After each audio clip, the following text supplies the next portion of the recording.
Hello everyone, this is Derek, SD Gunworks. I am back finally for a Gundam lore. It's been forever. It's been so long since I actually have done one of these, and I'm very happy and excited that I actually get to do this again after so long. I know I repeated myself, but you know what? I just missed everything about this for so long.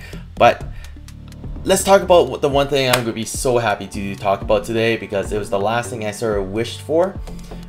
And it's to present to you guys. I'm back.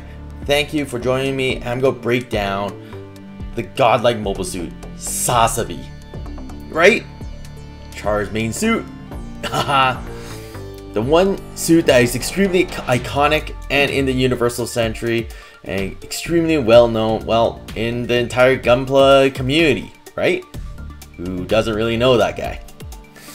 Let's start talking about the backstory really quick about when this unit actually appeared, and then we'll sort of go break it down a bit more from there. Alright? So try to follow along with me. In the Universal Century of 0093, where Char Asimov, known as also the Red Comet, very famous, we all know him, he takes on the stage as becoming the new Neo-Zeon leader and starting the second Neo-Zeon conflict, known as Char's Insurrection, crusade against the Earth Federation. He's back, he's doing it again. Rawr! Again, it's like the whole entire battle of Earth and also the colonies, it just never stopped. Now it's just bringing it forth into another chapter. Alright? We're not going to talk about Char super much, but we'll go talk a little bit about him later on.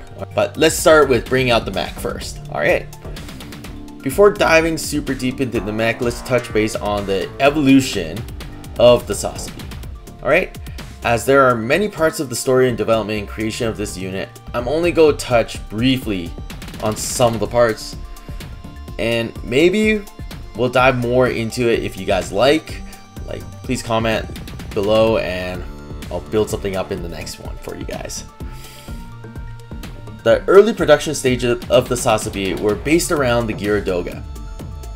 No real big surprise on the base suit, but hey, for those who didn't know, it was actually the pinnacle of Zeonic based tech. It dates back all the generations to the Zaku 1 actually, thinking about going through the evolution line. The Gyaradoga was at that point the pinnacle of your mass produce, and then versus what Zaku's were at that point. Further in combining it with the Jagdoga Psycho Frame system, that's how they basically produced the new SAZABI. Now, there was quick notes in the original novel of Gundam High Screamer about the research that was taking place into a SAZABI test type. Yeah, look at it. Not the prettiest unit out there, but do you know what? Starting test bed is okay. Alright. Major difference, it would not have the Psycho Frame embedded inside the cockpit. And also the funnels that are on the backpack are actually replaced with more additional propellants.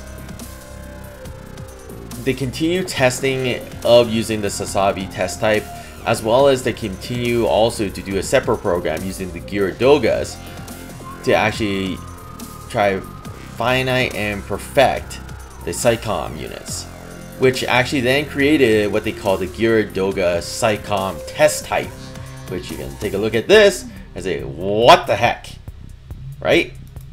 It's like a SAZABI knockoff, right? No, I know, bad joke. This was actually a complete failure from with all the testing they did, because they're still using the previous Psycom units. It was not even in the stage where it could be fully usable yet. Alright, so eventually it ended up that nobody really wanted to touch it, so then literally Char sort of said, do not hand it over to Anaheim.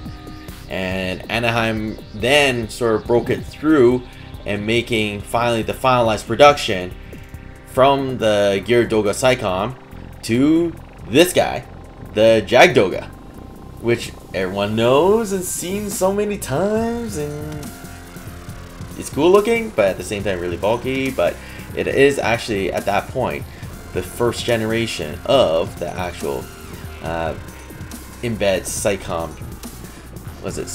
Frame, Psycho Frame unit that's actually now going to be used in the future of SAZABI. So after that, they can put the two together, literally, hiya, there he goes. You got the SAZABI now. The model number MSN-04 SAZABI. MSN, funny. A Psycho Frame based mobile suit. So this unit, created through Anaheim Electronics and also technically part of New Type Labs cooperation, they were able to actually produce this new Psycho Frame system that's embedded inside the machine, instead of just using what they're currently always been using, was like the Cyber New Type program, where they're super enhancing their soldiers with drugs and surgery.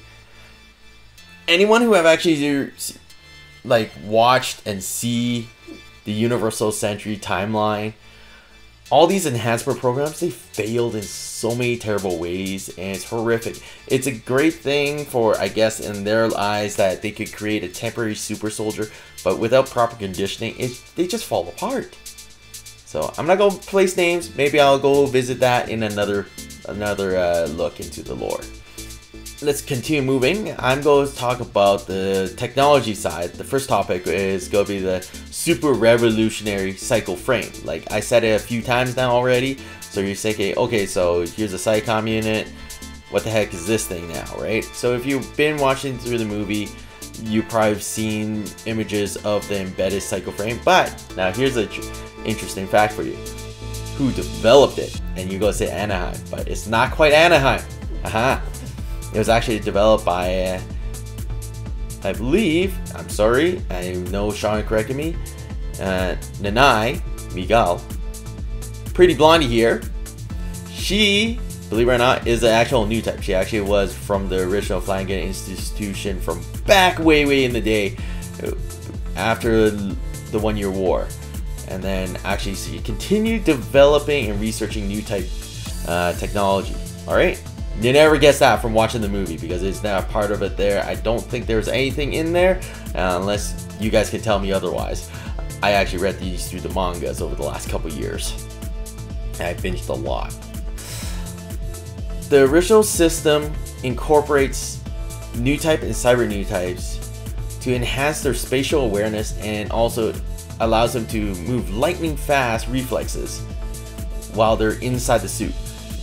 The big change is now not just being able to just physically move, like the Joy-Con or the controls. Your thought process will now be able to transcribe right into the suit itself. It's a huge giant breakthrough with the system, alright? It was also, on top of it, it was designed to actually tap like ordinary humans' innate new type abilities as well. So it's like, it's a whole weird generation change, alright? Spatial awareness, lightning fast reflexes, everything's like that, and also withdraws out like innate like new type abilities for any regular human Joe. So that's already super crazy. But now here's the top part of it, is that for any that are pre-existing new type and cyber new types, because they did test this on the Jagdoga originally, is that they'll actually pull out even further abilities of the new types and cyber new types to the max. So basically, if you already have innate, or even if you are already a new type, you already have lightning reflexes and spatial awareness and all those, it just maxes it out. And there's a whole entire theory about when he did do that, that's the whole special green light effect and everything else. And holy shoot, let's not lose sidetrack that far, and maybe we'll talk about it another day. Oh wow, that's a lot of stuff in there. Okay, but that's what's actually put into the Psycho Frame that makes it very unique, different from anything else. Without being able to sacrifice your, like, sort of at that point, your body and your soul completely, it actually, the frame itself supports you. You're not putting as much crazy strain on yourself. Now, how does it work is that they're put down all these little guys, the microscopic Psycom receiver units that's been used previously in a lot of other Psycom units, but now they miniaturize it to the point where they just install it, embed it all over that entire frame, right? And you see those. And what they do is they passively will amplify and transmit their new type Psycho waves, and then that basically reacts instantaneously with mental commands instead of just physically controlling anything. The base unit, I think I said it before already, was a Gyaradoga, and the entire body at that point of Gyaradogas were based on using materials like titanium. Alright, very heavy, very strong. We understand that, and that's actually a true metal. Something that's always been surprising, like Gundams are extremely durable as well. So Char, actually, I'm not sure it's between Char or is it Anaheim, they never specified this, but the Sazabi is actually completely made out of Gundarium as well, which, well, it's not a Gundam, I get it. And same with the Jagdogas, they're also built around using Gundarium as well. I'm pretty sure with Char being the way he is, he's able to work with Anaheim Electronics to actually get all the materials that are required to actually build his entire unit full of Gundarium. Looking at the timelines, Gundarium's not that unique anymore. This is where it sort of was the turning point. It actually was starting where Sazabi and Jagdogas started having those built in them, and then you'll see more and more.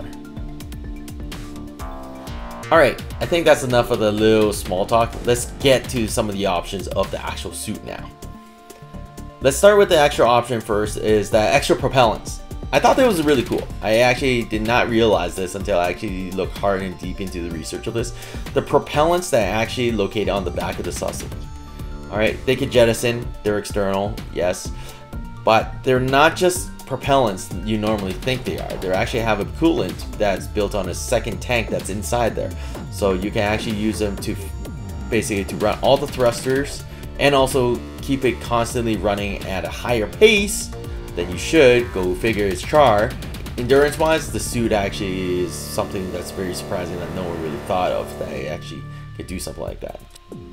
The cockpit can jettison from the head of the Sazabi, and we've seen it in the movie, and it's an actual thing for him. I thought it was funny because I thought about, maybe Char thought about putting it in because of the Zong back in the 1 Year War, where the main body got shot and then he jettisoned the head. So maybe Char coming up with this design, well, you know, maybe thought that's a great idea. Let's talk about the juicier parts of the mobile suit, okay? Okay, the more hands-on approach with its hand weapons. A pair of beam sabers and a beam tomahawk. Like, that's where they are. The beam sabers are tucked and sleeved in the wrists, and the tomahawks beneath the shield. Nothing has really changed from the generations of beam sabers, but the tomahawk is definitely something else. The tomahawk has actually 3 distinctive settings, which can be extremely useful in close quarter. Like, you can see here, there's the axe, a javelin, and a lance mode. Alright, this creates multiple opportunities to use against different types of foes and also across the ship, right? I don't see that happen too often, where you actually get a melee weapon that actually has a lot more flexibility, more than this axe actually, and the tomahawk I should say. Ooh, range weapons, beam rifles. There are 2 different rifles that the Sazabi has launched with. One is the beam shot rifle, and the other one's the long range beam rifle. Simply put, the long range rifle is like a high power sniper rifle, and the beam shot rifle is your typical rifle with an additional setting to shoot a scattered beam shot like a shotgun. Is it better to have more options, right? The long range rifle has never ever actually been shown on Char's counterattack. It's a hidden weapon, right? It's no. Honestly, it would have been cool to actually see it in action in the actual anime, but never got to it. I believe it actually appeared in some of the games like Super Robot Wars and probably some of the older mobile suit like versus games.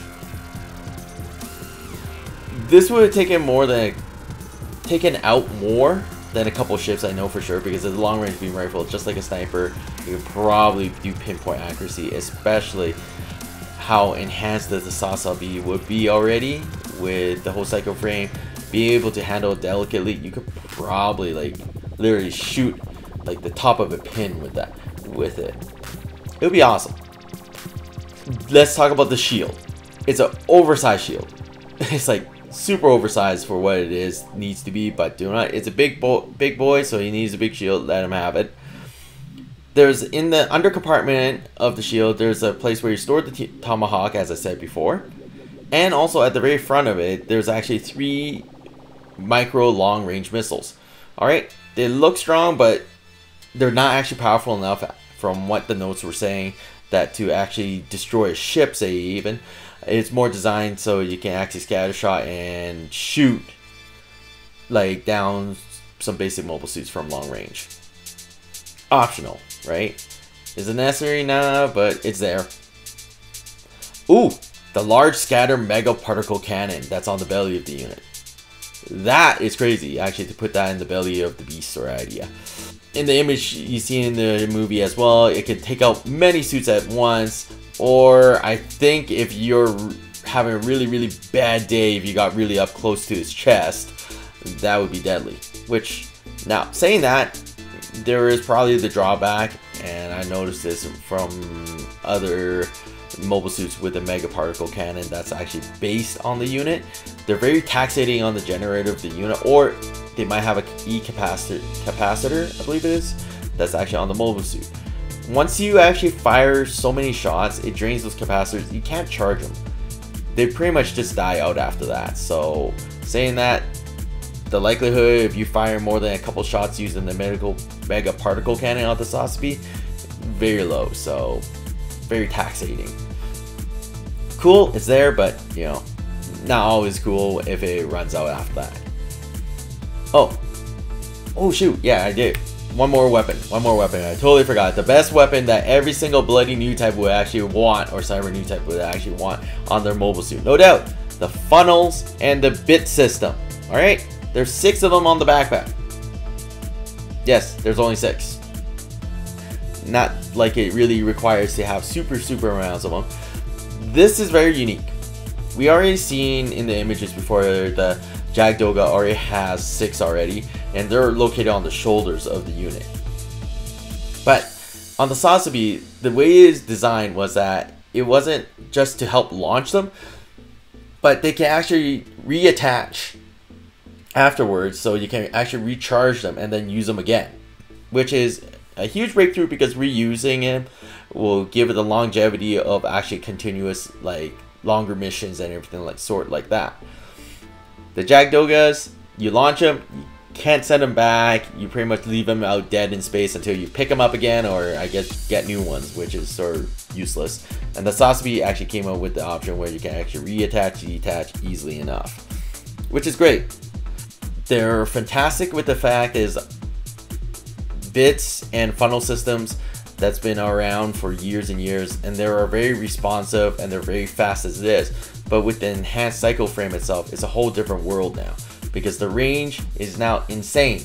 Like in the entire movie, they actually projected it where seeing the Psycho Doga actually able to launch the funnel system and actually target nukes and then from super long range to explode them. That's unheard of. So saying that, if Char was able to, with what he can, and I know he's very talented as a pilot, as a new type, he could probably send his, like, single guard, single army idea is that he could send his funnels to do all the long range fighting, and he could be like so far away and nobody know what's coming, because that's his new type ability in some cases. So crazy, it's awesome, very deadly.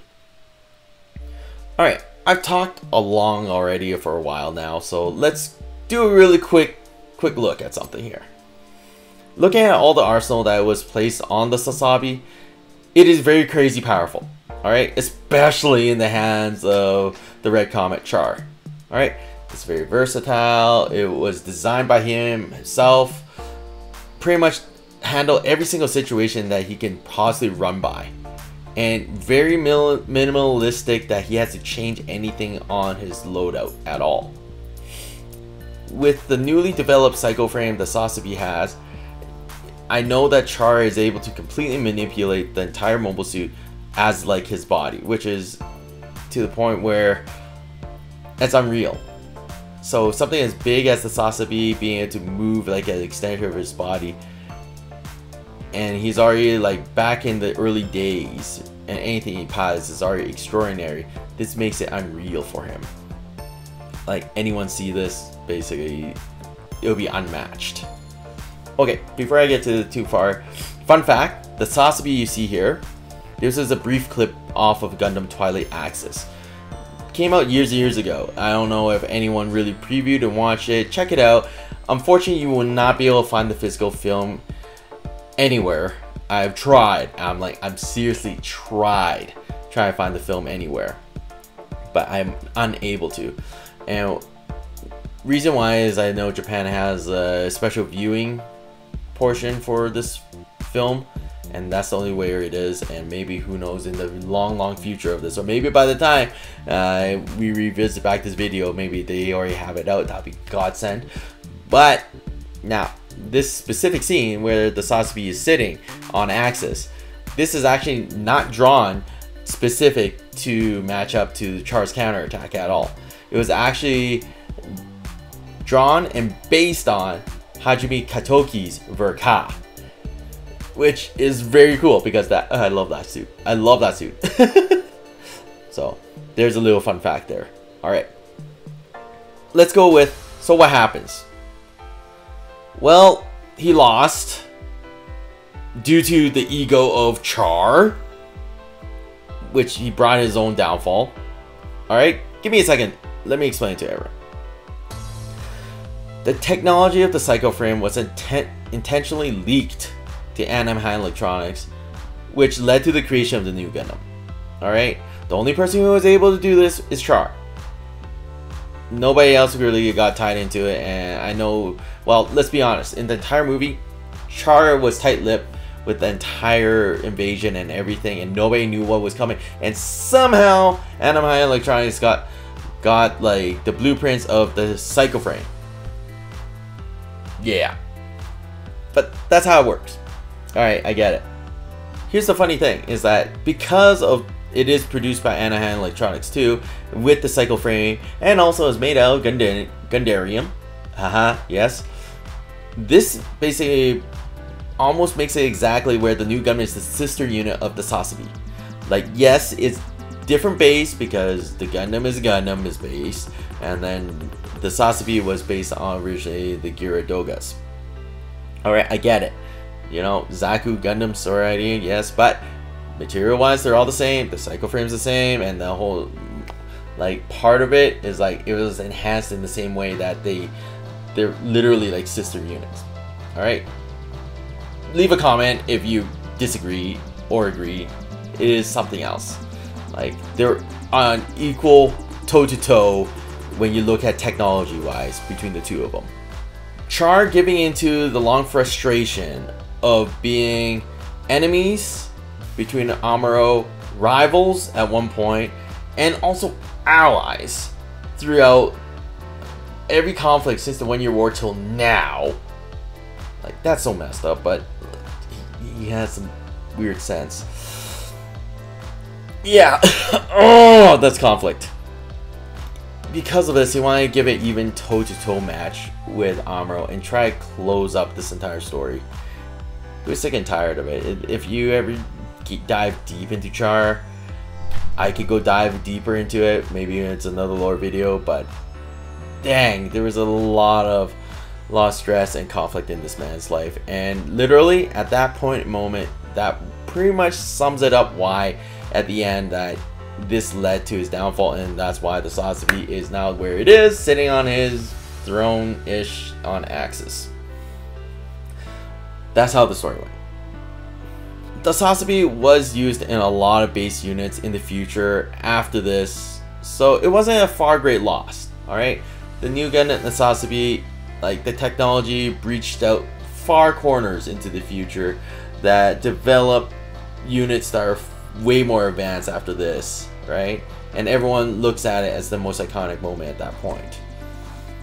So, but there you go, there's some facts for everyone. And I hope you enjoyed my lore video today on this legendary mech. I hope you guys like this, and I hope to see you in the next one. Hey everyone, thank you for watching our video. Don't forget, if you do enjoy this video, hit the like button and don't forget to subscribe, and by all means leave us a comment. We'll be checking those out, and I'll be reading them. Thank you. See ya.